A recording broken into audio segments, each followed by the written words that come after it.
একদম অন্তিম মুহূর্তে এসে আজকে ঘোষণা আসলো যে মেডিকেল ভর্তি পরীক্ষা এমবিবিএস এবং বিডিএস একই দিনে হবে। সেই সাথে কোশ্চেন প্যাটার্নে চেঞ্জ আছে, সেই সাথে টাইমিং নিয়ে অনেক কিছু চিন্তা ভাবনা আছে এবং তুমুল একটা পরিবর্তন। তো এই মোমেন্টে স্টুডেন্টরা কিভাবে কোপ আপ করবে সেটা আসলে মানে স্টুডেন্টের মেন্টাল প্রেশার এখন এমন ভাবে যাবে, এটা খুবই স্বাভাবিক যে একটা হিউজ প্রেশার যাবে এন্ড এটা কোপ আপ করা খুব বেশি কঠিন হয়ে যাবে।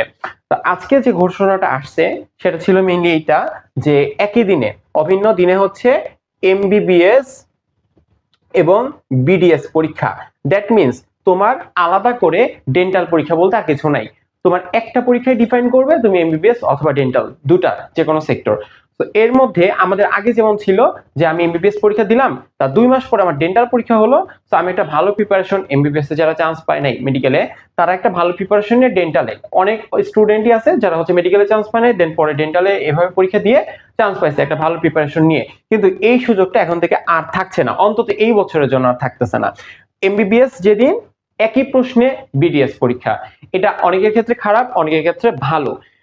খারাপ দিক আছে যেমন, ভালো দিক আছে তেমন। একটা হচ্ছে হয়তো তোমার প্রেশার থাকতেছে না, কিন্তু খারাপ দিকটা বেশি কিভাবে যে তুমি যখন এমবিবিএস পরীক্ষা দিয়ে একটা গ্যাপ পাচ্ছিলা, ওই গ্যাপটা পাচ্ছ না, তো তোমার নতুন করে আর প্রিপারেশন নেওয়ার কিছু নাই। এন্ড সেই সাথে মেডিকেল পরীক্ষার হয়তো 2-1 দিন পরে ঢাকা ভার্সিটি পরীক্ষা হয়ে যাবে। সো একটা জিনিস দেখো, মেডিকেলের যদি তোমার চান্স মিস হয়ে যায়, মেডিকেলের চান্স মিস মানে ডেন্টালের চান্স মিস, বা ডেন্টালের হচ্ছে লাস্টের দিকে তোমার আসলো, দুইটা যদি মিস হয়ে যায় তাহলে কিন্তু তুমি ডিইউতে আলাদাভাবে প্রিপারেশন নেওয়ার মতো করে কোনো সময় পাচ্ছ না। কারণ তুমি অবশ্যই এমবিবিএস পরীক্ষা 12 তারিখে হলে অবশ্যই তুমি মোটামুটি 10 তারিখ 11 তারিখে ঢাকা ভার্সিটির জন্য ম্যাথ করবা না। সো তোমার ম্যাথের উপরে কিন্তু বা ঢাকা ভার্সিটির উপরে কিন্তু যে আলাদা প্রিপারেশন দরকার ছিল সেটা তোমার হচ্ছে না। তো তোমার 1 ঘন্টার পরীক্ষায় ডিফাইন করবে তোমার এমবিবিএস বিডিএস এন্ড পরবর্তীতে ডিইউ বুয়েট রুয়েট কুয়েট তো আমি বাদই দিলাম, কারণ মেডিকেলের প্রিপারেশন নিয়ে রুয়েট কুয়েট চুয়েটে চান্স পাওয়া কিন্তু, বা বুয়েট যদি বলি, বুয়েটে চান্স পাওয়া কিন্তু সো টাফ। সো আমার এখন পরামর্শ থাকবে যে যে যেভাবে আসো মেন্টালি প্রিপেয়ার হও এন্ড হতাশ হওয়া যাবে না। একদমই হতাশ হওয়া যাবে না। যে কাজটা করতে হবে এখন রেগুলারিটি মেনটেন করে পড়াগুলো পড়তে হবে। সেই সাথে মান বন্টনের একটা পরিবর্তন আসতে চলছে আজকের ঘোষণা মতে। মান বন্টনের মধ্যে মানবিক মানবিক নামে নতুন একটা পার্ট অ্যাড হবে। এখন যতটুকু বলা হয়েছে 10 নাম্বার, মানবিকে 10 নাম্বার নতুন করে অ্যাড হবে। তার মানে আমরা যতটুকু প্রেডিক্ট করতেছি বায়োলজি 30, কেমিস্ট্রি 25, ফিজিক্স যদি 20 থাকে, সায়েন্সের সাবজেক্টগুলো যদি এরকমই থাকে, সেক্ষেত্রে হয়তো সাধারণ জ্ঞান 5, ইংলিশ 10 এবং মানবিক 10, এভাবে একটা নাম্বার আসতে পারে। সো আমার কিন্তু আলটিমেটলি 30, 25, দ্যাট মিনস হচ্ছে 55, দেন হচ্ছে 75, 80, 90, 100 নাম্বারের একটা পরীক্ষা হয়ে যাচ্ছে। এইখানে মানবিকের কোন বিষয়গুলো পড়তে হবে, সাধারণ জ্ঞান যেমন ছিল, একটা বাংলাদেশ, একটা হচ্ছে আন্তর্জাতিক। সো এখন ধরো যে তুমি আন্তর্জাতিক পড়লা, সাধারণ জ্ঞান কোনো লাভ হবে, কোনো লাভ নেই।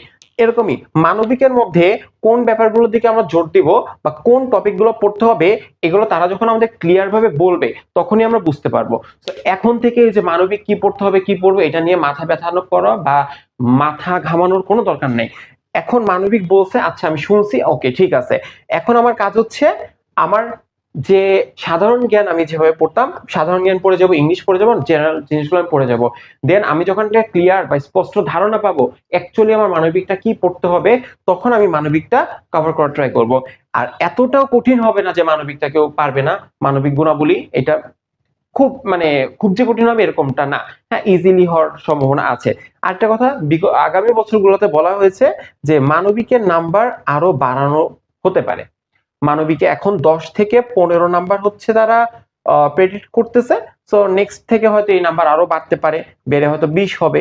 সো যেটাই হোক এটা আমাদের এখন মাথা ব্যথা না, আমাদের মাথা ব্যথা আমাদের এইবারের পরীক্ষা নিয়ে। সো আমাদের মানবিক অ্যাড হচ্ছে, এটা মোটামুটি লেভেলে শিওর। আমাদের 12 তারিখে এমবিবিএস বিডিএস পরীক্ষা হচ্ছে একসাথে। তো আমরা কিন্তু আলাদাভাবে প্রিপারেশন, আলাদা পরীক্ষার কোনো সুযোগ নেই, একটা প্রিপারেশন হবে।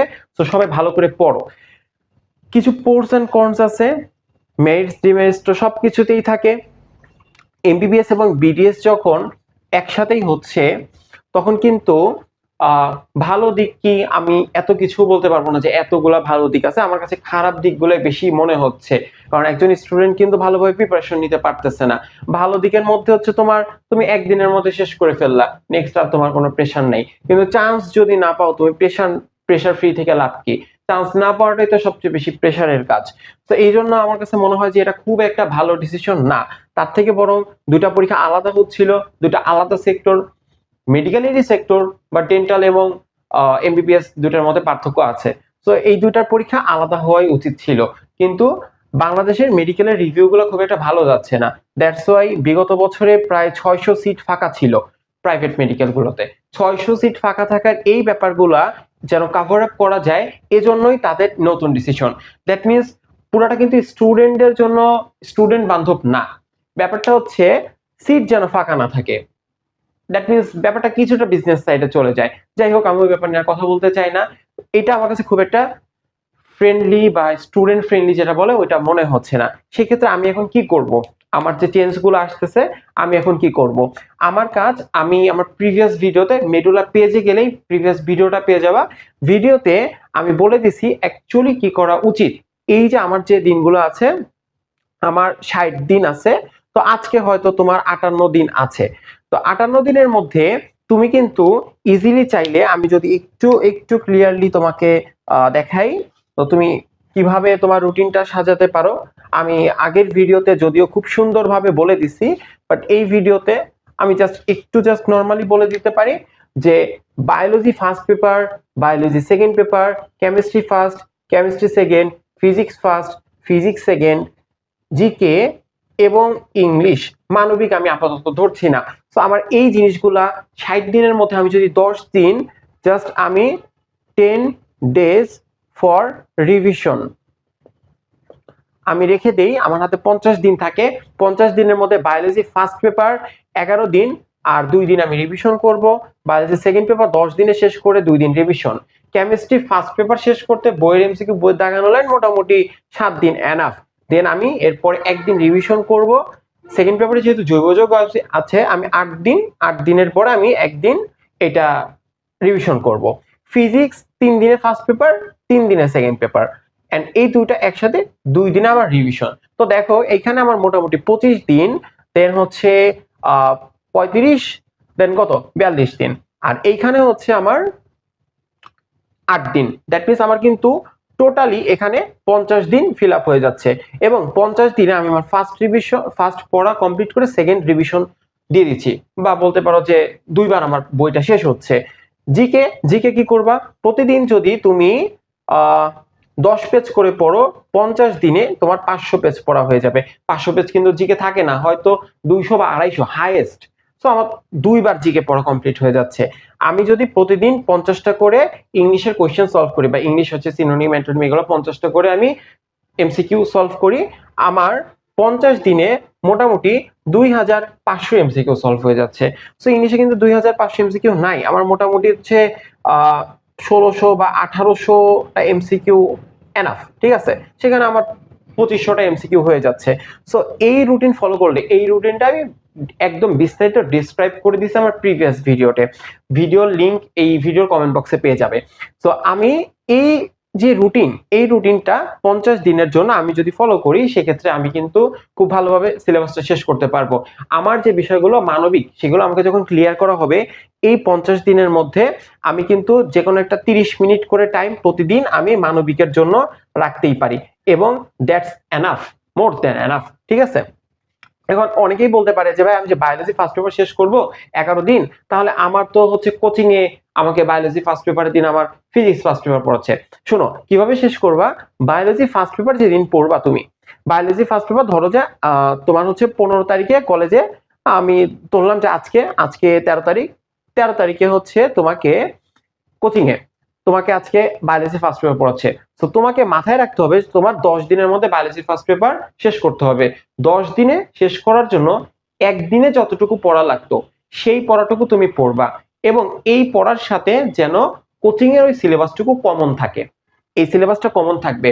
ধরো তোমার হচ্ছে বায়োলজি তুমি 11 দিনে শেষ করতে চাও, সেক্ষেত্রে একদিনে তুমি 1.5টা চ্যাপ্টার শেষ করবা।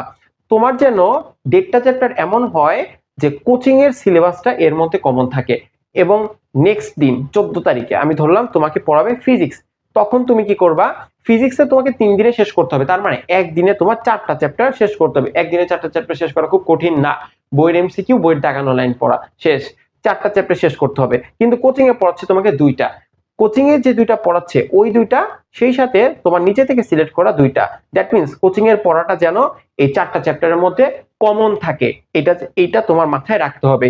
এইভাবে করে দেখো, কোচিং এর পড়াগুলো যদি তুমি কমন রাখো, একই সাথে কোচিং এর পড়া তো শেষ হচ্ছেই, কোচিং এ যখন অন্য চ্যাপ্টার অন্যদিন পড়াচ্ছে সেদিন কিন্তু তোমার ওটা রিভিশনও হয়ে যাচ্ছে।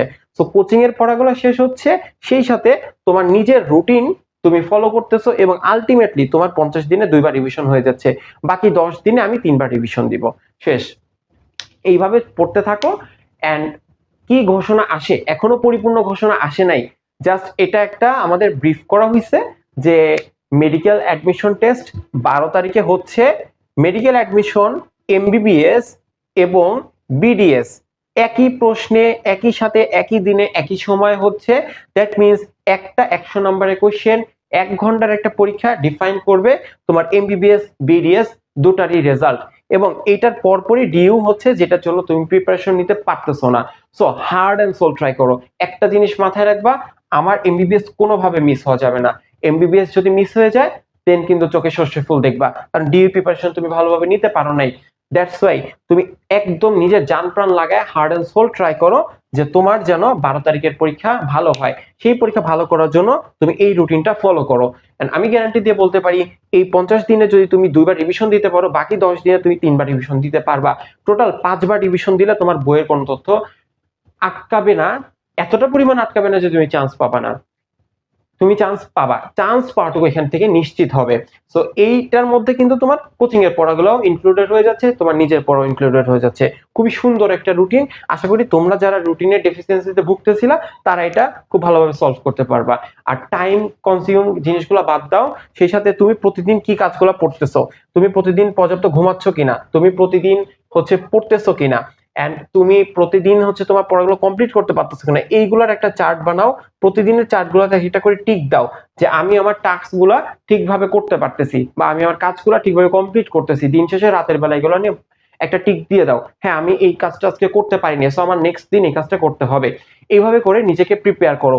মাত্র 50টা দিন টাইম আছে, দেখো বাবা, মাত্র 50টা দিন। এই 50টা দিন তোমার ভাগ্য নির্ধারিত হয়ে যাবে, তোমার কর্মের উপরে ভাগ্য ডিপেন্ড করবে। সো তুমি যদি একদম প্রপারলি কাজ করতে পারো, 50 দিন কাজে লাগাইতে পারো, দেন তুমি কিন্তু এমবিবিএস বা মেডিকেল অ্যাডমিশনের জন্য প্রিপেয়ার হবা, এবং তুমি তোমার নামের আগে একটা সময় ডক্টর লাগাইতে পারবা। তো এই 50টা দিন ডিফাইন করবে তুমি কি তোমার নামের আগে ডাক্তার শব্দটা ইউজ করতে পারবা কি পারবা না। সো এই 50 দিন একদমই টাইম ওয়েস্ট করো না। যে ঘোষণা আসে আসুক, কিভাবে পড়তে হবে না পড়তে হবে আপাতত যে ঘোষণা আসছে সেটার উপর ডিপেন্ড করে বললাম। নেক্সট থেকে যে ঘোষণা আসবে সেটার উপর ডিপেন্ড করে আরো ভিডিও আসবে, তখন কি পড়তে হবে না পড়তে হবে, তখন গাইডলাইন কিভাবে যাবে সেটার উপরে তখনকার গাইডলাইন থাকবে। সো এখন আপাতত যে কন্ডিশন আছে সেই কন্ডিশনে নিজের বেস্ট ট্রাই করে যাও। ওকে, থ্যাংক ইউ এভরিওয়ান।